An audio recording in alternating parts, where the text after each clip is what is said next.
Hi hello friends, మామిడి పండ్ల season వచ్చింది కదా. మేమైతే మామిడికాయలు తెచ్చి మామిడి పండ్లు మాగేసినాం అనమాట. సో ఎట్లా వచ్చినాయో చూద్దాం అనేసి పైకి వచ్చేసినాము. మా హస్బెండ్ అయితే సైదాబాద్ మార్కెట్లో పనిచేశాడు. అక్కడి నుంచి అయితే మామిడికాయలు తీసుకొచ్చిండు అనమాట. సో టమాటాల పెట్టె ఉంటుంది కదా, దాంట్లో అయితే ఇప్పుడు మేము మాగేసినాం అనమాట. ఇట్లా ఒక పెట్టెలో పెట్టేసి మేము పైన ఒక రూమ్లో పెట్టేసినాం అనమాట. దాన్ని ముట్టుకోకుండా కింద పెట్టినామంటే ఇంకా పిల్లలు ఏం లేరు, రోజు తెరిచి చూస్తారు, ఇంకా అవి మాగవు. 5 రోజులకు పైకి వచ్చి చూస్తే ఇట్లా మాగినాయి అనమాట. నేను అసలు ఎక్స్పెక్టే చేయలే ఇంత మంచిగా వస్తాయని చెప్పేసి. చూస్తుంటే మస్తు నోరు ఊరుతుంది అనమాట. నాకు తెలిసి ఇవి చూస్తుంటే మీకు కూడా అట్లనే అనిపిస్తుంది కదా. నిజంగా నేను అస్సలు ఎక్స్పెక్ట్ చేయలే అనమాట, ఇంత మంచిగా మాగుతాయి, ఇంత మంచిగా వస్తాయని చెప్పేసి.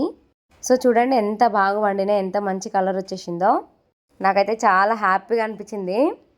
ఏ సీజన్లో పండ్లు ఆ సీజన్లో తినేసేయాలి. మామిడి పండ్లు తింటే నాకైతే ఏమంటారు కాకగడ్డలు వస్తాయి అనమాట. అందుకని భయం వేస్తుంది. లాస్ట్ 2-3 ఇయర్స్ నుంచి అసలు తినడం బంద్ చేసిన అనమాట భయపడి. ఈసారి అయితే పక్కా తింటా ఏమన్నా కానీ. చూడండి ఎంత మంచిగా మాగినాయో, అసలు సరిపోవట్లే ఆ గిన్నెల. మాకే కాకుండా మా లడ్డుగానోళ్ళకి కూడా ఇచ్చినాము. వీళ్ళైతే మా ఇంట్లో రెంట్కుంటారని చెప్పిన కదా, వీళ్ళైతే రెంటర్స్ లాగా అనిపించారు, నాకు నా ఫ్యామిలీ లాగా అనిపిస్తారు. వాడైతే ఫుల్ హ్యాపీ ఫీల్ అయ్యిండు. సబ్స్క్రైబ్ చేసుకోండి ఫ్రెండ్స్.